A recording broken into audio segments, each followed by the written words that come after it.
السلام علیکم ناظرین، میں آپ کا میزبان محمد سرور میر آپ کے سامنے پیش خدمت ہوں لے کر ہمارا پروگرام خوف، کیا سچ کیا جھوٹ۔ اس پروگرام میں ہم بات کریں گے خوف کے بارے میں۔ ہمارے معاشرے، ہمارے سماج میں کافی ساری غلط فہمیاں ہیں اس ٹاپک، اس مدعے کے بارے میں۔ ہمارے اس ٹاپک کے بارے میں بات کرنے کے لیے ہمارے ساتھ موجود ہیں عالم دین جو کسی تعارف کے محتاج نہیں ہیں، جناب ارشد بشیر مدنی صاحب۔ السلام علیکم ورحمۃ اللہ وبرکاتہ۔ وعلیکم السلام۔ ہم آپ کا استقبال کرتے ہیں ہمارے اس پروگرام میں۔ ناظرین کو بتاتا چلوں کہ شیخ صاحب نے مدینہ یونیورسٹی سے عالم فاضل کی ڈگری حاصل کی ہے۔ ان کی اسپیشلائزیشن ہے حدیث و فقہ۔ اس کے علاوہ انہوں نے MBA کیا ہوا ہے امریکن یونیورسٹی سے، اور اس وقت PhD کر رہے ہیں سوئٹزرلینڈ یونیورسٹی سے۔ پہلے ہم خوف کے بارے میں بات کریں گے۔ جیسے کہ آپ اور ہم جانتے ہیں کہ بہت سارے لوگ الگ الگ چیزوں سے ڈرتے ہیں، خوف رہتا ہے۔ کوئی جن سے ڈرتا ہے، کوئی بھوت سے ڈرتا ہے، کوئی آتماؤں کے بارے میں بات کرتے رہتے ہیں۔ تو اس بارے میں ہم شیخ صاحب سے سوالات کریں گے۔ اس سے پہلے ہم ان سے یہ پوچھنا چاہیں گے کہ آخر یہ خوف چیز کیا ہے؟ شیخ صاحب آپ سے پوچھنا چاہیں گے۔ الحمدللہ رب العالمین والصلاة والسلام علی رسولہ کریم وعلی آلہ واصحابہ اجمعین، اما بعد فاعوذ باللہ من الشیطان الرجیم، بسم اللہ الرحمن الرحیم۔ انما ذالکم الشیطان یخوف اولیاءہ فلا تخافوہم وخافونی ان کنتم مؤمنین، بسم اللہ الرحمن الرحیم۔ انما النجوى من الشیطان لیحزن الذین آمنوا ولیس بضارهم شیئا الا باذن اللہ وعلی اللہ فلیتوکل المؤمنون۔ خوف کے بارے میں آپ نے سوال کیا۔ خوف تین طرح کے ہوتے ہیں۔ ایک خوف کی قسم وہ ہے جس کو ہم کہتے ہیں نیچرل قسم کا ڈر ہوتا ہے، فطری طور کا ایک ڈر ہوتا ہے۔ جیسے شیر سامنے آ گیا تو آدمی کو ڈر ہوتا ہے۔ تو اسلامی اعتبار سے ایسے کسی بھی خوف پر تنقید نہیں کی گئی، کیونکہ ایک فطری طور پہ انسان کو خوف ہوتا ہے۔ دوسرے قسم کا وہ خوف ہے جو عقیدے والا خوف ہوتا ہے۔ یہ اللہ سبحانہ و تعالیٰ کے علاوہ ہم کسی اور سے عقیدے کے طور پر ہم نہیں ڈر سکتے۔ تیسرے قسم کا وہ خوف ہوتا ہے جو وہم کی بنیاد پر ہوتا ہے، جس کی کوئی حقیقت نہیں ہوتی ہے، اور آدمی آہستہ آہستہ خوف کے عالم میں لائف گزارنے لگتا ہے، جس کو ہم فوبیا کہتے ہیں۔ مثال کے طور پر ایک آدمی کو اگر الیکٹریسٹی کے بارے میں زیادہ معلومات نہیں ہو تو ہم دیکھتے ہیں کہ وہ بعض اوقات سوئچ آف یا آن کرنے کے لیے بھی ڈرے گا کہ وہ پتہ نہیں کرنٹ مارے گا، مجھے نہیں مارے گا۔ لیکن جس کے پاس علم ہوتا ہے وہ تو ہم دیکھتے ہیں کہ وہ بہت سارے وائر لگے ہوئے کھمبوں پر بھی وہ آسانی سے چڑھ جاتا ہے، کیونکہ اس کو معلوم ہے کہ کب مجھے کرنٹ لگے گا اور کب مجھے کرنٹ نہیں لگے گا۔ اس کو خوف کیسے نکل گیا؟ معلومات کی وجہ سے۔ تو بعض اوقات معلومات نہیں ہونے کی وجہ سے آدمی ایسے خوف میں جیتا ہے جس کی دنیا میں باہر کوئی حقیقت نہیں۔ مثال کے طور پہ جن کے بارے میں غلط انفارمیشن، وہم اور خرافات، بھوت، پریت، جادو، اور اسی طریقے سے بہت ساری ایسی بیماریاں ہیں جن کو تعبیر کرتے جنرلی روحانی بیماریاں۔ اویئرنیس از دی کی، جیسے کہ معلومات نہیں ہونے کی وجہ سے آدمی ایسے ایسے خوف میں مبتلا ہوتا ہے کہ جس کا علاج صرف علم کی بنیاد پر ہی کیا جا سکتا ہے۔ تو انشاءاللہ ہم یہ ایپیسوڈز میں ایسے ایسے معلومات دینے کی کوشش کریں گے کہ تاکہ وہ جو بیجا خوف ہے، وہم والا خوف ہے، انشاءاللہ جاتا رہے۔ جزاک اللہ۔ تو ہم اس کا نچوڑ یہ نکالیں کہ خوف لا علمی ہے۔ چلیے شیخ صاحب، ہم اگلے سوال کی طرف آتے ہیں۔ ہمارا اگلا سوال ہے، اللہ تعالیٰ نے بہت ساری مخلوقات بنائی ہیں، انسان جو اشرف المخلوقات ہے۔ تو اسی سلسلے میں آپ سے یہ جاننا چاہیں گے کہ جو جن ہے، کیا یہ خیال ہے، گمان ہے؟ جن کیا ہے؟ جن کے بارے میں کچھ لوگ یہ تصور کرتے ہیں کہ یہ خرافات ہے۔ دوسری طرف ہم دیکھتے ہیں کہ کچھ لوگ ہر چیز کو جن اور اسی طریقے سے جادو سے تعبیر کرنا شروع کر دیتے ہیں اور وہم کی زندگی گزار دیتے ہیں۔ تو ہم کو درمیانی طور پر سوچنا پڑے گا، اور یہ علم کی بنیاد پر ہم انشاءاللہ صحیح فیصلہ لے سکتے ہیں۔ اور قرآن مجید ہم کو صحیح علم عطا کرتا ہے ایسے سارے کیفیات، تفصیلات کے بارے میں۔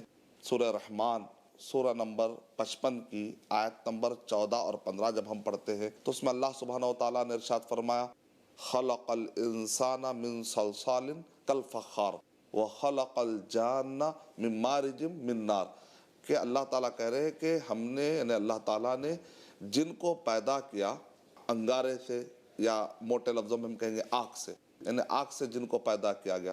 اسی طریقے سے سورہ اعراف آیت نمبر 12 کے بعد اگر ہم پڑھتے جائیں گے تو وہاں پر ابلیس اپنے بارے میں جو کہہ رہا ہے قرآن مجید میں نقل کیا گیا، خلقتنی من نار وخلقتہ من طین، اے اللہ تو نے مجھے آگ سے پیدا کیا اور یہ آدم تو مٹی کے پیدا کیے گئے ہیں، اور آگ کا کام ہے اوپر جانا، تو پھر میں سجدے کیسے کروں؟ تو اس کانٹیکس میں وہاں پر گفتگو ہو رہی ہے۔ سورہ ہجر سورہ نمبر 15 کی آیت نمبر 17 سے لے کر 27 تک جب ہم پڑھتے ہیں تو وہاں پر بھی ہے وَالْجَانَّ خَلَقْنَاهُ مِن قَبْلُ مِن نَارِ السَّمُومِ، کہ ہم نے جنوں کو آگ کی جو بھاپ ہوتی ہے، موٹے لفظوں میں ہم عام انسان کو سمجھانے کے لیے کہیں یعنی آگ سے پیدا کیا گیا، یہ آگ کی قسم سے پیدا کیا گیا۔ اس سے پتہ چلتا ہے کہ باقاعدہ یہ ایک مخلوق ہے، اور یہ مخلوق جو پیدا ہوئی ہے آگ سے پیدا ہوئی ہے۔ لیکن جب ہم جن کے بارے میں یا شیطانوں کے بارے میں جب ہم سننے لگتے ہیں تو ہمارے اندر ایک عجیب خوف پیدا ہوتا ہے، لیکن قرآن کا پڑھنے والا، قرآن کا جو ریڈر ہے وہ خوف میں مبتلا نہیں ہوتا، کیونکہ قرآن مجید میں سورہ بنی اسرائیل سورہ نمبر 17 کے آیت نمبر 70 میں اللہ تعالیٰ ارشاد فرما رہے وَلَقَدْ كَرَّمْنَا بَنِي آدَمَ، یعنی پورے مخلوقات اللہ ہی کے ہیں، اللہ کے علاوہ جتنی بھی چیزیں سب مخلوقات ہیں، اس میں چرند ہے، پرند ہے، جن، ملائکہ، ان سب میں اشرف المخلوقات کون ہے؟ انسان ہے۔ جب اس کو ایک تصور دیا جا رہا ہے، قرآن مجید پڑھنے والے کو ایک تصور دیا جا رہا ہے کہ تم کو ڈرنے کی ضرورت ہے، تم اشرف المخلوقات ہو، ماشاءاللہ۔ تو یہ تصور ہے۔ ہم اس کے کتنے ذمہ دار ہیں؟ کیونکہ جب کوئی بچہ باہر جاتا ہے تو ہم اسے کہیں گے کہ مت جا، جن ہے، خوف پیدا کرتے ہیں بچے کے ذہن میں بچپن سے لے کر جب تک وہ بڑا ہوتا ہے۔ تو کیا ہماری یہ غلطی ہے کہیں نہ کہیں؟ یہاں پر سب سے پہلے تو بات یہ ہے کہ بچے کو یہ تصور دیا جائے کہ ہمیشہ کہ تم اشرف المخلوقات کا حصہ ہو۔ ماشاءاللہ۔ یہ جن اور یہ شیطان کتنا بھی تم کو ڈرائیں گے، لیکن اللہ نے ان مخلوقات پر تم کو ایک اپر ہینڈ دیا ہے، تمہاری ایک عزت ہے، تمہارا ایک مقام ہے۔ تو ماں باپ بہت بڑے ذمہ دار ہوتے ہیں جب بچے کو ڈراتے ہیں کہ چلو بوڑھا آ رہا ہے یا کوئی جن آ رہا ہے۔ ہم کو بیلنس کرنا چاہیے اس مسئلے میں کہ پہلے بچے کو کسی بھی طریقے سے اس طریقے سے نہ ڈرایا جائے کہ جس کی وجہ سے بچہ وہم والے ڈر میں چلا جائے۔ ہاں، جن سے پریکاشن لیا جا سکتا ہے، کیونکہ جن شرارتی ہوتے ہیں، کیونکہ ان کی سرشت، ان کی جو تخلیق ہے وہ آگ سے، اور آگ کے اندر ایک قسم کا ضرر پایا جاتا ہے، تو یقیناً جنوں سے ڈرایا بھی جائے گا، کیونکہ ہم خام خیالی میں تو جی نہیں سکتے۔ دشمن سے تو ڈرنا، جیسے ماں کہتی ہے کہ آگے گڑھا ہے، تو ماں گرنے کے لیے کہہ رہی ہے، بچنے کے لیے؟ ظاہر بات ہے بچنے کے لیے کہہ رہی۔ تو صحیح علم بھی دیا جانا چاہیے اور اننیسیسری ڈر بھی نہیں ڈالنا چاہیے۔ تو ہمارے درمیان ایک بیلنس کرنے کی بہت ضرورت ہے۔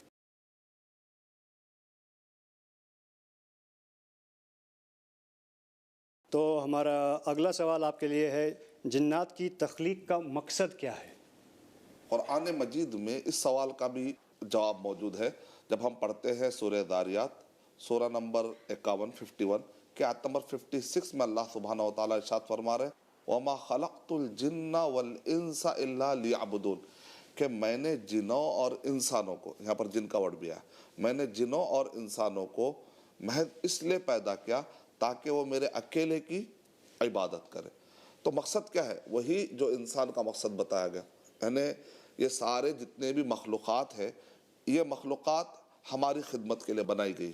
سورہ جاثیہ سورہ نمبر 45 کے آیت نمبر 13 میں اللہ تعالیٰ ارشاد فرما رہے ہیں وَسَخَّرَ لَكُم مَا فِي السَّمَاوَاتِ وَمَا فِي الْأَرْضِ جَمِيعًا مِّنْهُ، آسمان اور زمین میں جو کچھ بھی ہے یہ سب تمہاری خدمت کے لیے اور تم اللہ کی عبادت کے لیے۔ جیسے انسانوں کے بارے میں بتایا گیا ویسے جنوں کے بارے میں بتایا گیا کہ ان کا بھی مقصد یہ ہے کہ وہ اکیلے اللہ کی عبادت کرے۔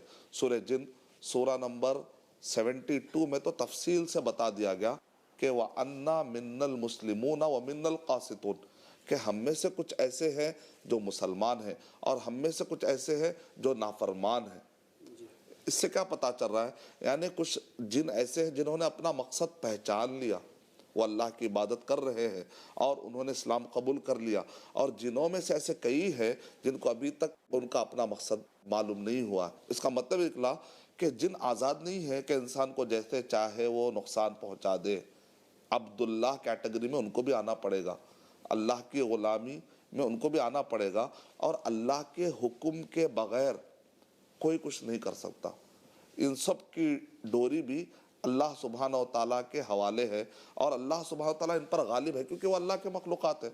تو جب یہ تصور میرے ذہن میں آتا ہے کہ میں اشرف المخلوقات ہوں، یہ بھی اللہ کی مخلوق ہے، میں بھی اللہ کی مخلوق ہوں، لیکن قرآن مجید میں اللہ نے مجھے بتا دیا ان سب کے اوپر تمہارا اپر ہینڈ ہے، تو خود بخود قرآن مجید کا ریڈر کبھی بھی ایسے وہم و گمان والے خوف میں کبھی نہیں جیے گا انشاءاللہ۔ کیوں؟ اس لیے کہ اس کے ذہن میں فوراً بتا دیا کنتم خیر امت، سورہ آل عمران امت 3 کے آیت 110 میں بتا دیا تم بہترین امت ہو، اولئک ہم خیر البریہ، جو ایمان لاتے ہیں، نیک عمل کرتے ہیں، یہ لوگ ہمیشہ مخلوقات میں سب سے ٹاپ پر ہیں۔ جب ایمان آ گیا، عمل آ گیا، تو ایمان عمل کب آتا ہے؟ علم کی بنیاد پر آتا ہے۔ جب قرآن پڑھتا ہے ایک آدمی، جب اس کو ایک تصور دیا جاتا ہے کہ تم پرسنالٹی لیول پر تم پیک پر ہو اور تمہارا مرتبہ زیادہ ہے اور یہ سب ڈرنے والے ہیں تم سے، تو یہ تصور انسان کو وہم و خیال والے خوف سے باہر نکال دیتا ہے۔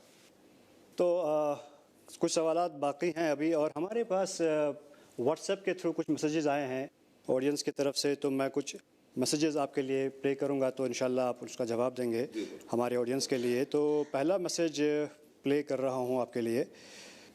السلام علیکم ورحمۃ اللہ وبرکاتہ۔ میرا نام حسین شیخ، میں اندھیری سے رہنے والا ہوں۔ میرا ایک سوال ہے آپ سے، کیا مرنے کے بعد لوگ آتما کے روپ میں جیسے کہ الگ الگ شکل میں آتے ہیں کیا؟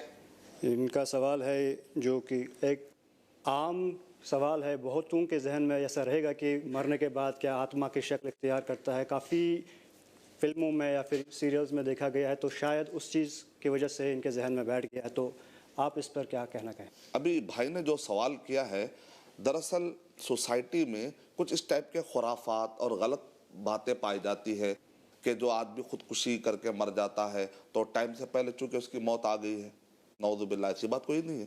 جو بھی موت آتی ہے وہ ٹائم پر آتی ہے۔ اللہ تعالیٰ نے ارشاد فرما دیا کہ ہر ایک کا ٹائم مقرر ہے، اسی وقت پر موت آئے گی، آگے ہوگا نہ پیچھے ہوگا۔ لیکن لوگوں میں چونکہ خیال ہے کہ خودکشی کر لیتا ہے تو ٹائم سے پہلے اس کی موت آ گئی، تو اس کے ساتھ اس کی جو روح ہوتی ہے وہ بھٹکتے رہتی ہے۔ تو کیا یہ آتما کا گھروں کو آنا، ستانا، اور یہ روحیں جو خودکشی کرنے والوں کی جو روحیں گھروں کو آتی ہے، تو یہ بھائی کا سوال اس کانٹیکس میں بڑی آسانی کے ساتھ ہم اس کو توڑ دے سکتے ہیں، اس خوف کو، کہ سورہ مومنون سورہ نمبر 23 کے آیت نمبر 100، سورہ مومنون سورہ نمبر 23 آیت نمبر 100 میں اللہ سبحانہ و تعالیٰ ارشاد فرما رہے ہیں وَمِن وَرَائِهِمْ بَرْزَخٌ إِلَى يَوْمِ يُبْعَثُونَ، کہ مرنے کے بعد روحیں کہاں چلے جاتی ہے؟ اس کا جواب قرآن مجید میں دیا جا رہا ہے کہ مرنے کے بعد ان کی روحیں برزخ میں چلے جاتی ہے، إِلَى يَوْمِ يُبْعَثُونَ، یعنی قیامت قائم ہونے تک۔ اس کا مطلب نکلا کہ دوبارہ آنے کا کوئی چانس ہی نہیں، دنیاوی اعتبار سے دوبارہ آنے کا کوئی چانس نہیں۔ یہ وہم ہے، جیسا کہ میں نے کہا غلط معلومات کی بنیاد پر خوف اور وہم جو پیدا ہوتا ہے، یہ وہ کیٹیگری، لہذا اس سے بچنا چاہیے ہم کو۔ جزاک اللہ۔ ہمارے بھائی کو جواب ملا ہوگا جو انہوں نے سوال بھیجا، تو جیسے کہ آپ نے کہا کہ علم، اویئرنیس از دا کی، انہیں جواب ملا ہوگا، اور ایٹ دا سیم ٹائم ان لوگوں کو بھی جواب ملا ہوگا جنہیں اس کے بارے میں پتہ نہیں تھا، کیونکہ یہ ایک عام سی بات ہے، بہت سارے لوگ اس چیز سے پریشان ہیں۔ تو ہم اگلے سوال کی طرف آتے ہیں شیخ صاحب۔ تو اگلا سوال ہے، السلام علیکم ورحمۃ اللہ وبرکاتہ۔ شیخ، میرا ایک سوال ہے کہ رات کے وقت کوئی گھر میں سو رہا ہے، اس وقت اگر کوئی بلی یا کتا آگے روئے تو لوگوں کے خیال آتا ہے کہ مطلب کسی کے ساتھ برا نہ ہے، کسی کی موت ہونے والی ہے، یہ بات سچ ہے یا غلط؟ آپ اس کو بتائیں۔ یہ ایک اور غلط فہمی ہے سماج میں، معاشرے میں، کہ کتا بھونکتا ہے، بلی بھونکتی ہے تو اس کا کوئی بیڈ سائن ہے، کچھ خراب ہونے والا ہے، غلط ہونے والا ہے۔ یہ کس حد تک صحیح ہے؟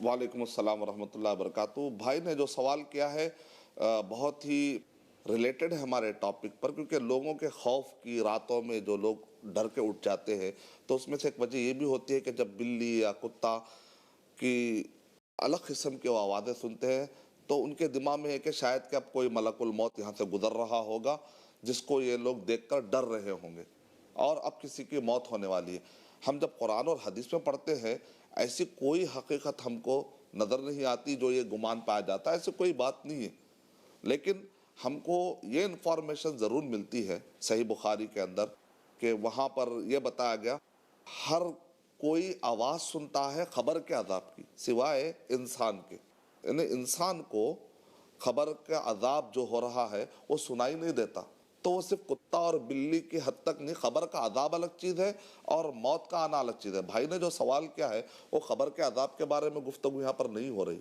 یہاں پر جو گفتگو ہو رہی، بھائی نے جو سوال کیا کہ بھئی کیا کسی کی موت ہوتی ہے کیا، تو اس لحاظ سے اس حدیث شریف کے اندر بھی بتا دیا جاتا کہ بھئی اگر کتا یا بلی کی آواز آئے تو یقیناً اس کا مطلب ہے کہ وہاں پر موت ہونے والا ہے۔ ایسا کوئی حدیث میں ہم کو تفصیل نہیں ملتی، نہ قرآن مجید میں تفصیل ملتی ہے، یہ لوگوں کا اپنا وہم و خیال ہے جو انہوں نے پھیلا لیا ہے، جس کی وجہ سے کافی پریشان ہوتے ہیں۔ البتہ آپ کو اگر خوف کسی چیز کا بیٹھ جاتا ہے تو اس کا بھی ایک حل ہے، وہ یہ ہے کہ اللہم لا طیر الا طیرک ولا خیر الا خیرک ولا الہ غیرک، کہ نبی اکرم صلی اللہ علیہ وسلم نے ارشاد فرمایا اگر کسی کو کسی چیز سے وہم بیٹھ چکا ہو، جنرلی ہوتا ہے جب بھی ایسا ہوتا ہے رات کے وقت پر میں سنتی ہوں تو کسی نہ کسی کی موت واقع ہو جاتی ہے، اور بیچارہ کبھی آزمائش کے طور پہ صحیح ہو جاتا ہے، اب اس کا یقین اور بڑھنے لگتا ہے، نتیجے میں وہ خوف میں مبتلا ہو جاتا ہے۔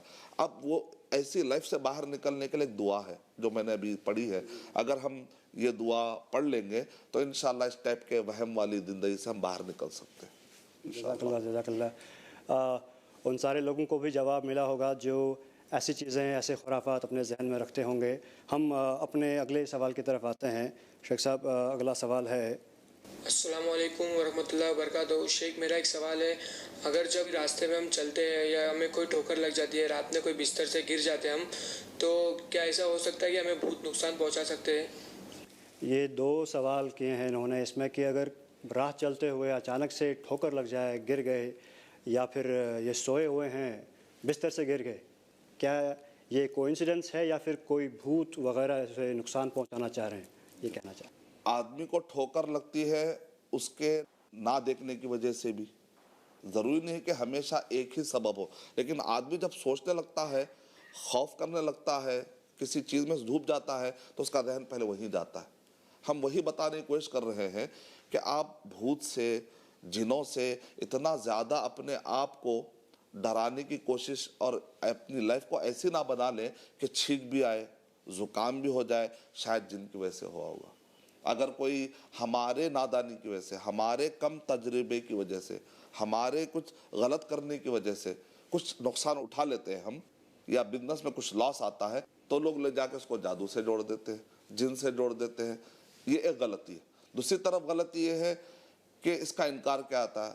بعض اوقات ایسا ممکن ہے کیونکہ جن کی جو سرشت ہے وہ آگ سے ہے، تو جن تو شرارت کرنا چاہے گا، وہ کبھی ممکن ہے کہ وہ آپ کو ٹھوکر لگائے، وہ کبھی آپ کو ڈھکل دے، جیسا کہ ابو بکر جابر الجزائری نے ایک واقعہ خود ان کے اپنے خاندان کا، کہ ایک بچی نے گرم پانی پھینکا۔ اب جب ہم گرم پانی پھینکتے ہیں تو اکثر ہم بسم اللہ کہہ کر نہیں پھینکتے، تو نتیجہ کیا نکلتا ہے، وہاں پر اگر کوئی جن ہو اور اس پر وہ گرم پانی پڑ جاتا ہے تو پھر وہ بدلہ لیتے ہیں انتقام کے طور پر، نتیجے میں پھر اس کو ڈھکلنا، گھر میں تکلیف دینا، یہ ممکن ہے، پاسبلٹی ہے، لیکن ہر مسئلے کو، ہر واقعے کو لے جا کر جنوں سے اور جادو سے جوڑ دینے سے پھر وہی خرافات کا سلسلہ شروع ہوگا، پھر وہ وہم، وہ فوبیا۔ تو پاسبلٹی ہے، تو آپ ہمیشہ دعائیں، اللہ کا ذکر کرنے کی وجہ سے جن آپ کے قریب آتے نہیں ہیں۔ جیسا کہ علماء کرام لکھتے ہیں کہ کچھ ایسے ایمان والے لوگ ہیں ان سے تو الٹا جن اور شیطان ڈر کے بھاگتے ہیں، جیسا کہ عمر رضی اللہ تعالیٰ عنہ کے بارے میں نبی اکرم صلی اللہ علیہ وسلم نے ارشاد فرمایا، صحیح بخاری کی روایت ہے فضائل میں، کہ تم وہ ہو کہ جب تم ایک راستہ لیتے ہو تو شیطان اپنا راستہ بدل دیتا ہے۔ ابن تیمیہ رحمۃ اللہ علیہ کے بارے میں آتا ہے کہ جب ان کو پتہ چلتا کہ کسی کو جن ستا رہا ہے تو ابن تیمیہ رحمۃ اللہ علیہ کہتے تھے جاؤ اس سے جا کر کہو کہ ابن تیمیہ آ رہے ہیں علاج کرنے کے لیے، تو خالی نام سن کر ہی اس کے بعد وہ بھاگ، کیونکہ دعا کیسی پڑھنے والے ہیں، اس دعا سے پھر کیا ہوگا، ڈر کے بھاگ جاتے تھے۔ ایک مرتبہ کا واقعہ ہے کہ ابن تیمیہ رحمۃ اللہ علیہ جا کر دعا پڑھ رہے ہیں، اس جن نے کیا کہا، میں جاتا ہوں تمہارے ڈر سے۔ ابن تیمیہ رحمۃ اللہ علیہ نے کہا رکو، میرے ڈر سے نہیں اللہ کے ڈر سے جاؤ، جاتے آتے میرا عقیدہ خراب کر رہے ہو کیا؟ یعنی کتنی بیلنس بات ہے اس میں کہ مومن سے بھی ڈرتے ہیں تو اس کی ذات سے نہیں، مومن کے اندر جو ایمان ہے اس ایمان کا تعلق کس سے؟ اللہ سے، تو اللہ کی مخلوق اللہ سبحانہ و تعالیٰ سے ڈرے، یہی ہمارا بیس ہونا چاہیے، یہی ہماری سوچ ہونی چاہیے۔ جزاک اللہ۔ شیخ صاحب مجھے پورا یقین ہے کہ آپ کی ان باتوں سے ہمارے ناظرین فائدہ اٹھائیں گے، کیونکہ یہ ایسی چیزیں ہیں، یہ ایک ایسا ٹاپک ہے، بہت سارے لوگ اس سے جڑے ہوئے ہیں، بہت سارے لوگ غم زدہ ہیں، خوف زدہ ہیں، اور انہیں اس بارے میں آپ نے بتایا کہ انسان اشرف المخلوقات ہے، سب کو پتہ ہے، لیکن پھر بھی کہیں نہ کہیں وہ ڈرتے رہتے ہیں۔ جن کا عقیدہ قرآن مجید پر ہے انہیں اللہ کے سوا کسی اور سے ڈرنے کی ضرورت نہیں ہے۔ ہم اس گفتگو کو جاری رکھتے لیکن وقت اجازت نہیں دے رہا ہے۔ شیخ صاحب ہمیں یقین ہے کہ ہمارے ناظرین کو ان جوابات سے بہت فائدہ ملا ہوگا۔ ہم آگے اس پر چرچا کرتے، اس پر گفتگو کرتے، لیکن وقت اجازت نہیں دے رہا ہے۔ ہم ناظرین سے یہ بتانا چاہیں گے کہ جو اسکرین پر نمبرز آ رہے ہیں وہ ان پر واٹس ایپ کر سکتے ہیں، اپنے سوالات بھیج سکتے ہیں، اور جو ای میل آئی ڈی آ رہا ہے اس پر بھی آپ اپنے میلز، اپنے سوالات بھیج سکتے ہیں، اور انشاءاللہ شیخ صاحب ان کے جوابات دیں گے۔ تب تک کے لیے اجازت دیجیے، اللہ حافظ، السلام علیکم۔ السلام علیکم ورحمۃ اللہ وبرکاتہ۔